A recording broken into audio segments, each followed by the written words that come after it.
Paper अच्छा नहीं जाता और आप एग्ज़ाम सेंटर से बाहर आते हो, आपके मम्मी पापा बाहर खड़े होते हैं, तो सबसे पहला सवाल होता है पेपर कैसा गया। और सही भी है, क्योंकि जब आप तैयारी करते हो सिर्फ आप नहीं करते, उसमें आपके मम्मी पापा की भी मेहनत जुड़ी होती है। पर आप फिर भी कहते हो ठीक गया पापा, आंसर की मिला के देखते हैं। पर दिल के अंदर एक डर होता है, क्योंकि कहीं ना कहीं आपको पता होता है कि शायद नंबर उतने नहीं आएंगे जितने आने चाहिए थे। आंसर की मिलाने से भी डरते हो, सच का सामना करना मुश्किल लगता है और पेरेंट्स एक्साइटेड होते हैं, पूछते हैं कितने नंबर आ रहे हैं, आप कहते हो अभी नहीं मिलाया, कुछ दिन बाद देखता हूँ। एंड ऑनेस्टली आपको पता होता है कि कितने नंबर आएंगे। फिर जब आप फाइनली बताते हो कि पापा शायद इस बार नहीं होगा, तो उनकी एक्साइटमेंट का रिएक्शन एकदम ओके मोड में चला जाता है। फिर भी वो कहते हैं कोई बात नहीं बेटा, और भी चीज़ें है लाइफ में, वो कर लेना। लेकिन तब आपके मन में एक गिल्ट आता है कि यार मैंने अपने पेरेंट्स को फील करा दिया।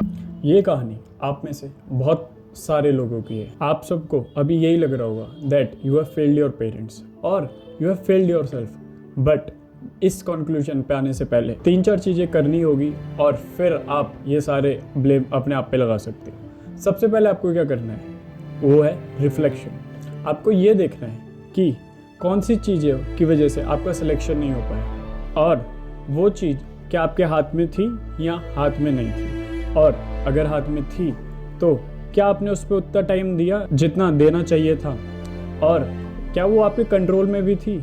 क्योंकि कभी कभार क्या होता है कि सिचुएशन आपको पता तो है कि आपको करना क्या है, पर आपके हाथ में नहीं होती। क्योंकि हो सकता है आपके घर में कोई इंसिडेंस हुआ हो, आपका टाइम वेस्ट हो गया हो, पर उसके बाद भी आपने अपना पूरा 100% एफर्ट दिया हो और फिर सिलेक्शन नहीं हुआ, तो उसमें कोई दिक्कत नहीं है। पर हाँ, अगर आपको पढ़ना था और आप नहीं पढ़े तो उसमें थोड़ी सी दिक्कत है। ज़्यादा दिक्कत इसलिए नहीं बोलूँगा क्योंकि इससे आपको ये पता चल गया कि आपका शायद इसमें इंटरेस्ट ना हो, आप शायद बाहर लोगों की वजह से ये पढ़ रहे हो।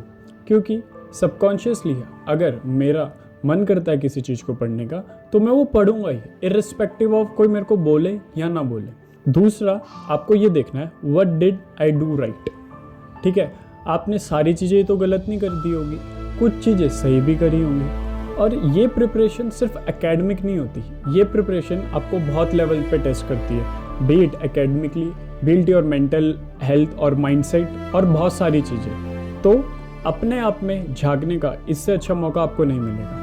आपको करना क्या है, आपको 2 कॉलम्स लिखने हैं। एक कॉलम्स में आपको अपना स्ट्रॉन्ग ट्रेड्स लिखने हैं, एक कॉलम में आपको अपनी स्ट्रॉन्ग क्वालिटीज़ लिखनी है जो आपको लगा कि आपने सही करी इस पूरी प्रिपरेशन में। जैसे कि कंसिस्टेंट पढ़ा आपने, क्योंकि कंसिस्टेंट पढ़ना बहुत इंपॉर्टेंट है। अगर आपने वो करा तो it's like your strong qualities कि आप हार्ड वर्किंग हो, कंसिस्टेंट हो, एंड्योरेंस हो, कि आप किसी चीज़ के पीछे लग जाते हो तो आप उसमें करते हो, which is a very good quality to have. तो ऐसी बहुत सारी क्वालिटीज़ आपको अपने स्ट्रॉन्ग कॉलम्स में लिखनी है। फिर वीक ट्रेड के कॉलम्स में आपको ये देखना है कि क्या चीज़ें थी जो शायद मैं मिस कर गया हूँ। कि आप 1 हफ्ते के लिए कंसिस्टेंट हो जाते हो पर फिर आप 3-4 दिन छोड़ देते हो, फिर बैकलॉग हो जाता है। कि आप कंसिस्टेंट होते हो शॉर्ट टर्म के लिए, लॉन्ग टर्म की कंसिस्टेंसी नहीं है। तो ऐसे कुछ स्ट्रॉन्ग ट्रेड्स और कुछ वीक ट्रेड्स आपको लिखने हैं। अब इससे क्या होगा, आपको अपनी वीक क्वालिटीज़ और स्ट्रॉन्ग क्वालिटीज़ पता चलेगी, जिससे आप उस डिसीजन पे जाने में बहुत हेल्प करेगा कि कौन सी स्किल्स आपको नीडेड है। स्टेप 3 आता है थिंकिंग फेज। इसमें जो आपने कॉलम्स बनाई हैं स्ट्रॉन्ग क्वालिटीज़ और वीक ट्रेड्स वाली, उसमें आप सोचोगे कि जो ये वीक क्वालिटीज़ है, आपके ट्रेड्स है, क्या आप इनको सही में सही करना चाहते हो। अब बहुत सारे लोग बोलेंगे भैया ये कैसी बात हुई, अपनी वीकनेस तो अच्छी काम करना चाहिए। But see, there are some things that need to be fixed on priority basis. आप हर चीज़ फिक्स नहीं कर सकते, राइट। मेरा मतलब है कि वीकनेस करना तो चाहिए फिक्स, बट देखो, एक वीकनेस आप इंटेंशनली होता है कि आप खुद से फिक्स करना चाहते हो, और दूसरी आती है फोर्सफुली कि यार बाहर वाले लोग कह रहे हैं या मेरे को ये करना पड़ेगा। So you should know the difference. For example, मेरी एक स्ट्रॉन्ग क्वालिटी है, पर एट द सेम टाइम वो नीट वाले पर्सपेक्टिव में देखोगे तो वो एक वीक क्वालिटी है। जैसे अगर मैं किसी चीज़ के पीछे पड़ जाता हूँ इन टर्म्स ऑफ एकेडमिकली, तो मैं उसको पूरा ही पढ़ के उठता हूँ। Which is a very good quality to have in business, right. आप बहुत डिटेल में जाके उसमें देख सकते हो जो मेरे को अब काम आ रही है। बट नीट में अगर मैं एक टॉपिक मेरे को सपोज करो कुछ पसंद है और वो इतना इंपॉर्टेंट नहीं है, मैं उसको पढ़े जा रहा हूँ, टाइम खपा रहा हूँ, बट एट द एंड वो मेरे को इतना फ्रूटफुल नहीं होगा। So this is my strong quality at the same time weak quality. तो आपको ये सब देखना है और आपको ये देखना है कि ये चीज़ें आपकी अलाइन हो रही है, जो आपकी स्ट्रॉन्ग ट्रेड्स है वो क्या नीट की जो नीट क्लियर करने के लिए जो क्वालिटी चाहिए उसके साथ अलाइन कर रही है। अगर नहीं, so it is the right way और राइट अप्रोच और राइट टाइम टू सी कि और कौन से करियर ऑप्शंस आपके पास अवेलेबल है। बिकॉज होता क्या है ना, आप 10th 11th में होते हो तो आपके पास सिर्फ 2 ऑप्शंस होते हैं, इंजीनियरिंग या डॉक्टर। आप उसमें से बायोस होते हो एक तरफ तो आप उधर चले जाते हो। But the thing is you should be aware of new possibilities around this time. बहुत सारी चीज़ें यार, आपकी स्ट्रॉन्ग क्वालिटीज़ अगर आप देखो, अब बायो में आपको डायग्राम्स अच्छे लगते हैं तो हो सकता है कि आप you have something for design, you have something for graphic designing और बहुत सारी चीज़ें। अवेयरनेस की बहुत कमी है, तो आप वैसे देखो इन चीज़ों को। अंडरस्टैंड योर स्किल सेट कि आप क्या करना चाहते हो और आपको जिसमें मज़ा भी आएगा और at the same time it should have some financial benefit. और लास्ट है विजुअलाइज।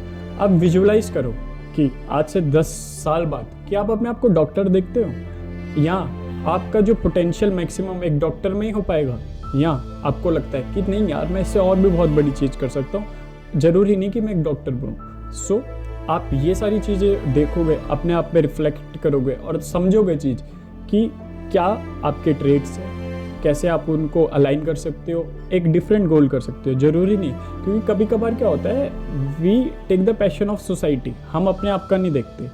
सो अपनी स्किल्स जानो, अपनी ट्रेड्स जानो और रिफ्लेक्ट करो कि what do you need from your life. और बहुत सारी बातें जैसे ड्रॉप लेना चाहिए नहीं लेना चाहिए, ये सारी चीज़ें हम अगली बार देखेंगे। और हाँ, एक पेपर डजेंट मैटर अच्छा गया नहीं गया, every failure is a learning. हर बड़े से बड़ा आदमी आपको यही बोलेगा, और भाई बहुत फेलियर आएंगे, ये तो कुछ भी नहीं, right. You will see tons of failure. 10 चीज़ पकड़ोगे तो 9 फेल होगी और एक में सक्सीड होगे, तो आपको बस वो एक चीज़ देखनी है। तो ये बहुत अच्छा टाइम है, बहुत अच्छी अपॉर्चुनिटी है अपने आप को जानने के लिए, अपने आप में सेल्फ रिफ्लेक्ट करने के लिए। पॉजिटिव माइंड रखो। मेरे लिए बहुत आसान है कहना, but this is what the truth is. बहुत सारी अब आप देखोगे कि 2-4 दिन बाद जब भी ये वीडियो आएगी कि देर आर लाइक ड्रॉप ले लो, ठीक है, सी टेक अटेंटिव डिसीजन, रिस्क लो पर कैलकुलेटेड रिस्क, सारी चीज़ें देखो। अगली वीडियो में मैं आपको बताऊंगा सही से कि ड्रॉप ले या ना ले और क्या क्राइटेरिया कंसिडर करने चाहिए। टिल देन कुछ नहीं, अच्छा गया तो भी अच्छी बात है, नहीं गया यू शुड नो कि आपने अपना बेस्ट दिया, नहीं दिया सो क्यों नहीं दिया, और वो सारी चीज़ नोट करो। अगली लाइफ के कोई भी एक्सपेक्ट में कुछ भी काम करो तो वो चीज़ रिपीट मत करो। टिल देन ओके बाय, सी या।